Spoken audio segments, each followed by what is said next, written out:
Welcome back, folks. Graham Jason Matthews here, about to interview former WWE Creative Writer and executive producer of Lucha Underground, Chris DeJoseph. How's it going today, Chris?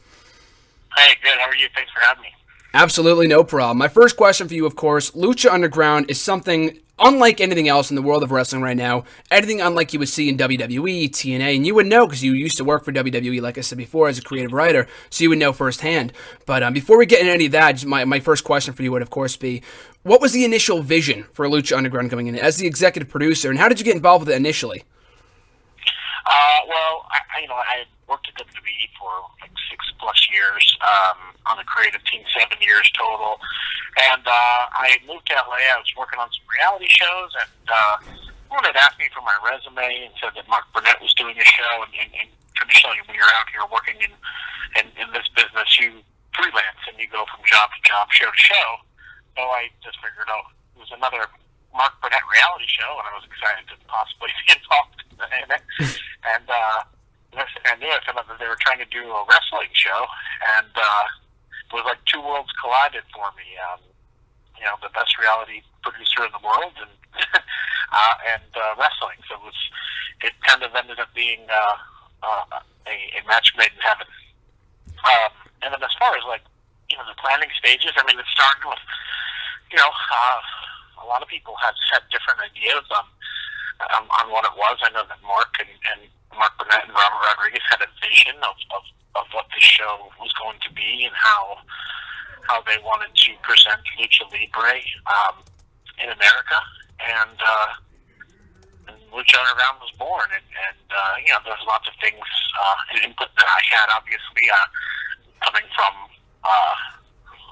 the WWE and from wrestling. I had some experience where other people were not as experienced, but we also had AAA involved, so Dorian, Rodon, his input,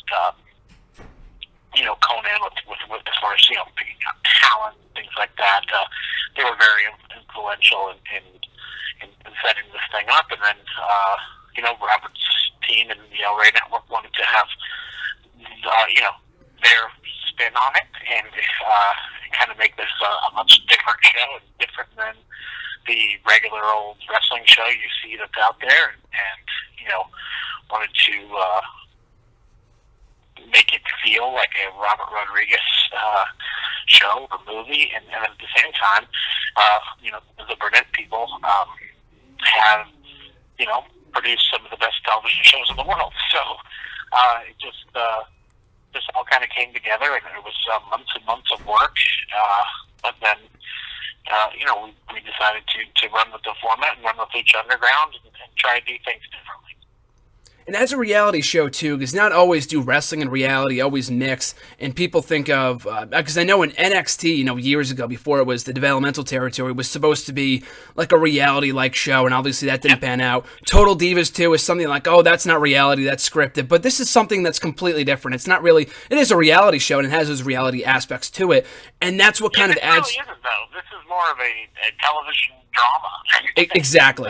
And that's why I think it's a little bit different from reality. It's we had backstage scenes that are shot like movies, and wrestling that's colorful and different and wild and crazy and cool characters, and we have a commitment to telling long-term storylines and telling good storylines. Exactly, and that's what kind of those backstage segments kind of add to, and the way that you guys open the show, not with like your typical, not to like bash WWE or anything, but you see on Monday Night Raw, it's so formulaic. You have your authority promo, and when they're going to cut to commercial and stuff like that. Like, you guys don't cut to commercial during the middle of your matches and stuff like that. That's what makes it different than your typical wrestling show. And that was my next question for you as well, in terms of with the reality aspect and the things that you guys do differently than WWE, TNA, every other product that's out there. Do you guys strive to kind of be an alternative, or is that just kind of the way it works out? I don't think I think when we started this show, our goal was to be different.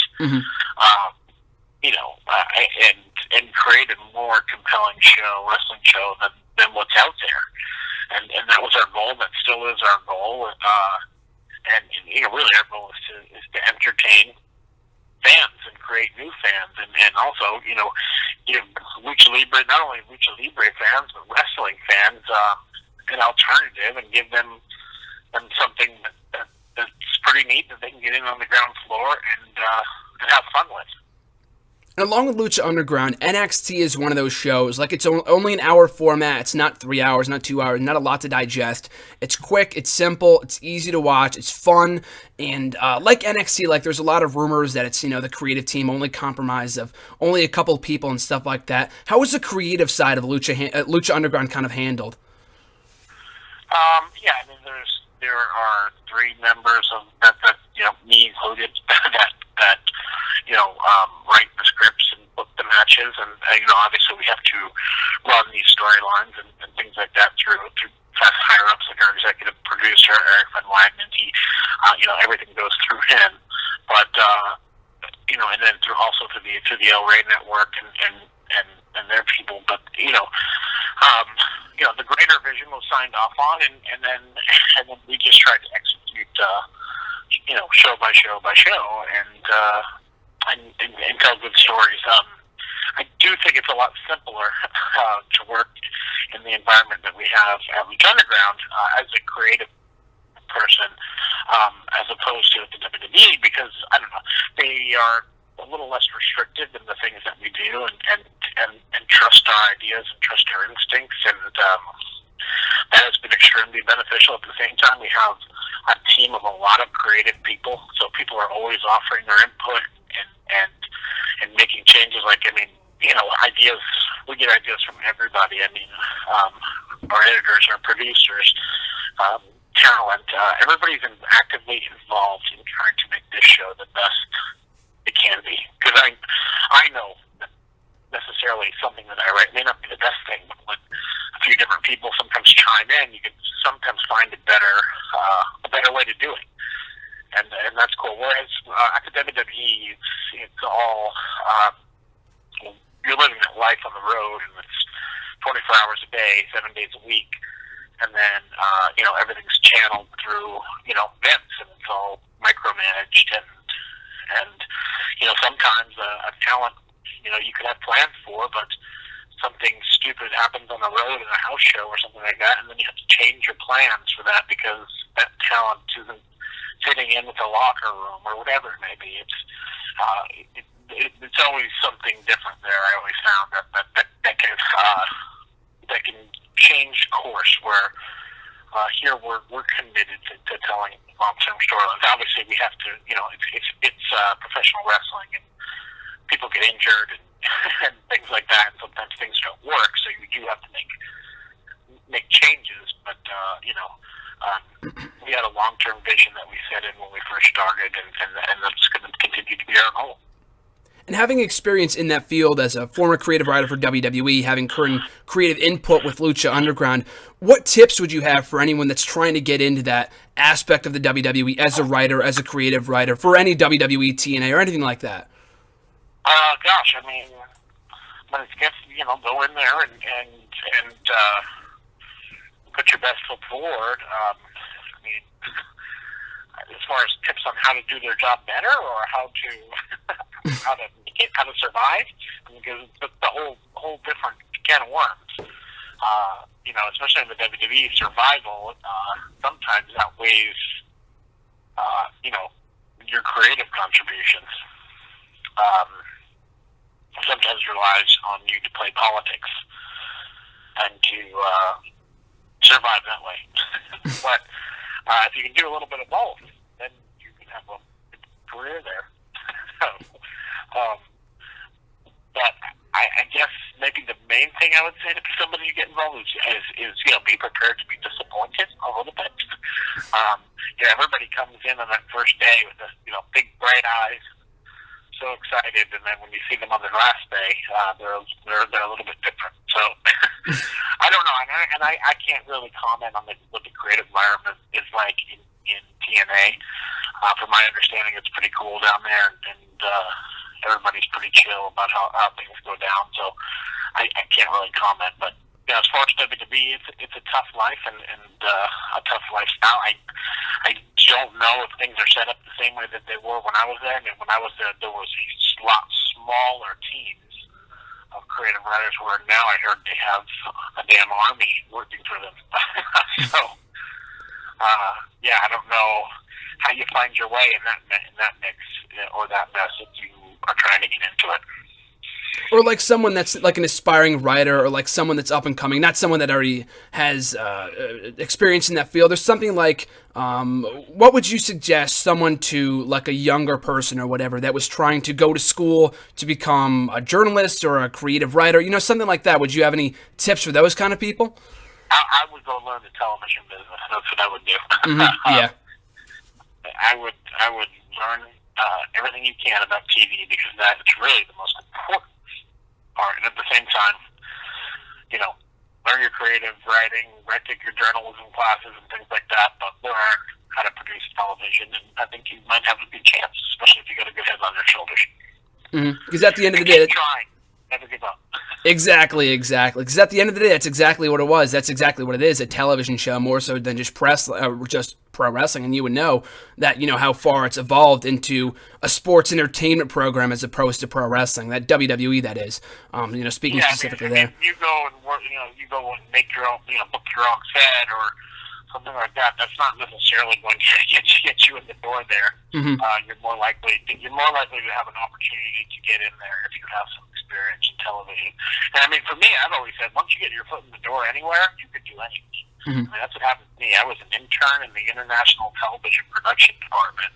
I got coffee every day for a long time, and people lunch and stuff like that. But I found my way through. In the WWE, I found my way through and found my way to a much higher role and higher salary eventually. So, I mean, anyone can do it. You just have to put your mind to it. But above all, know that this is a television show. This is professional business. This is a large corporation, and they want the best.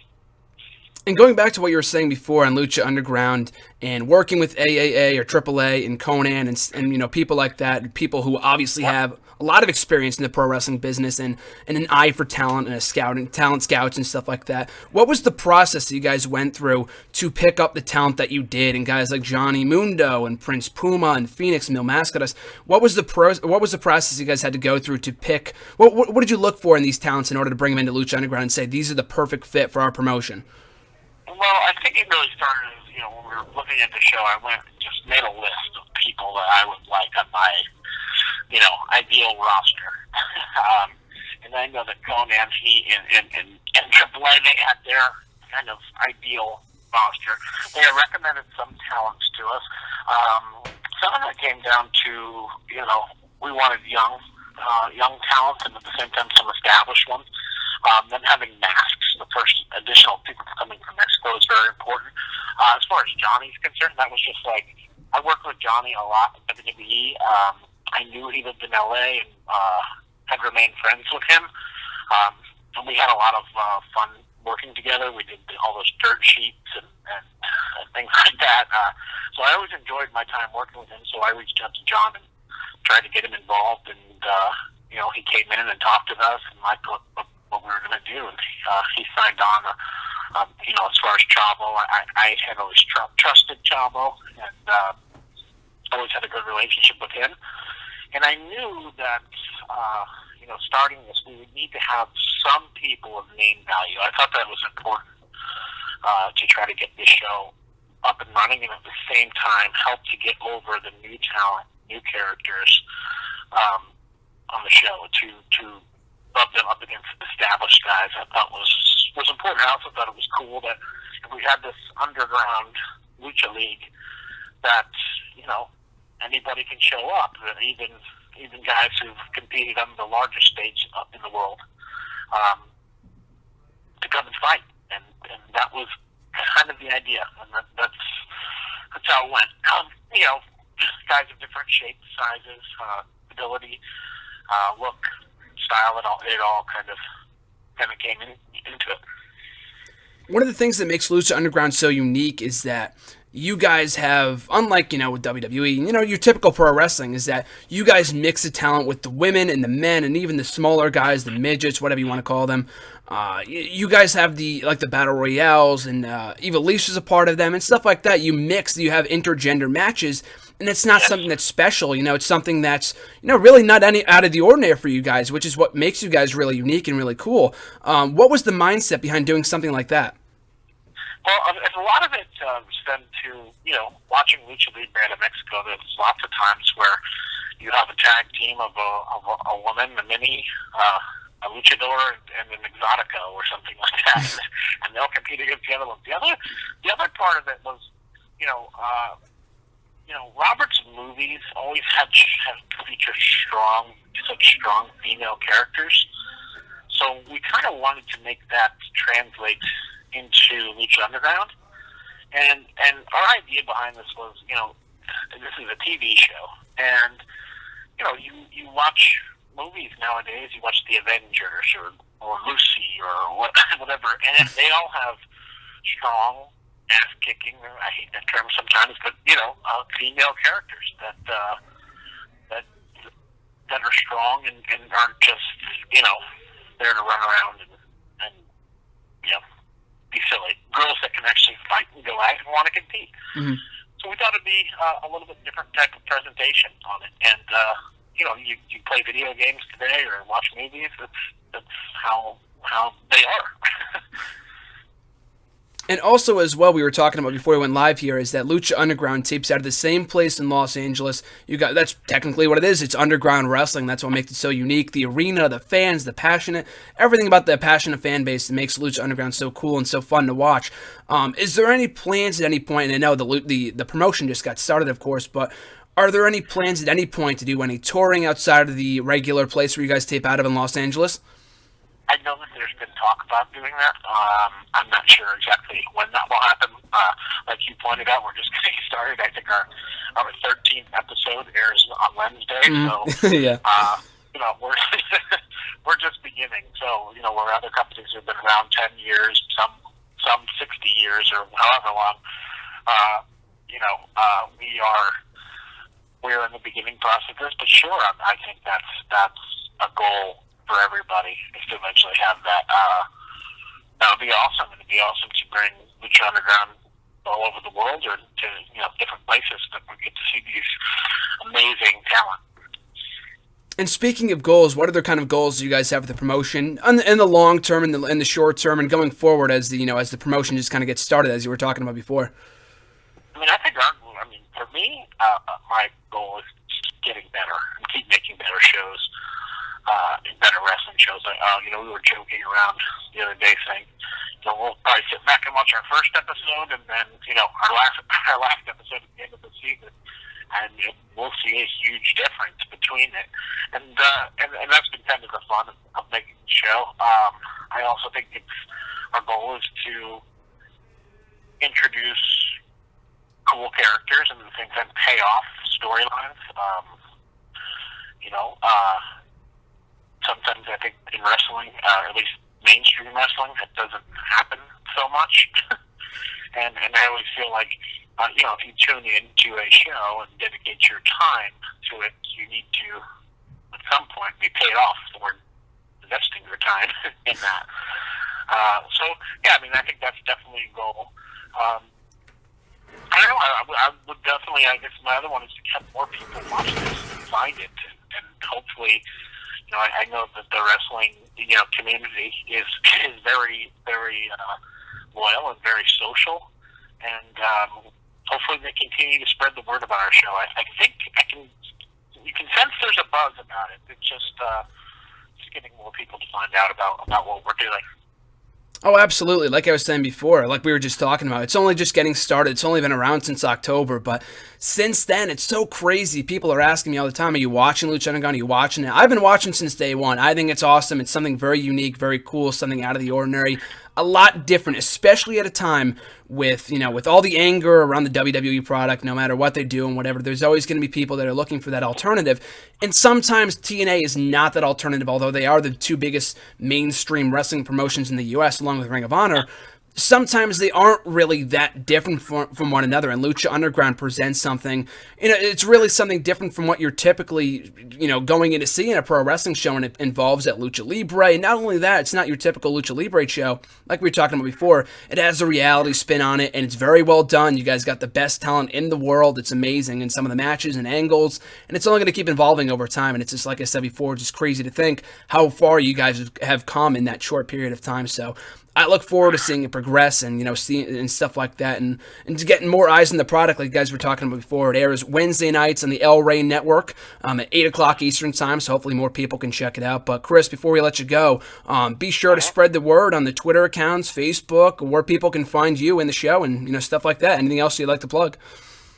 Yeah, that's it. I mean, follow the show at Lucha El Rey on Twitter. We have also Facebook page, YouTube.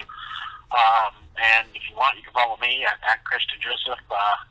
Sometimes I'll maybe say something that's okay.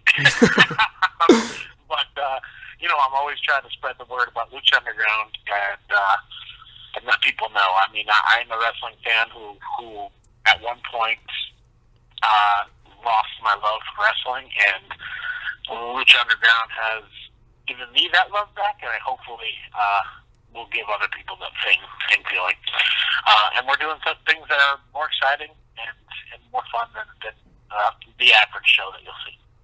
A lot of exciting things coming down the pike, especially with the recent signing. I won't spoil it here, but a lot of great things coming down the pike from what I can sense. So I'm looking forward to it. But Chris, thanks so much for joining me. I really appreciate it, man. Thank you for your time. Stay warm out there in Connecticut. Thanks, man. I appreciate it. Have a good one. I'll catch you down the road.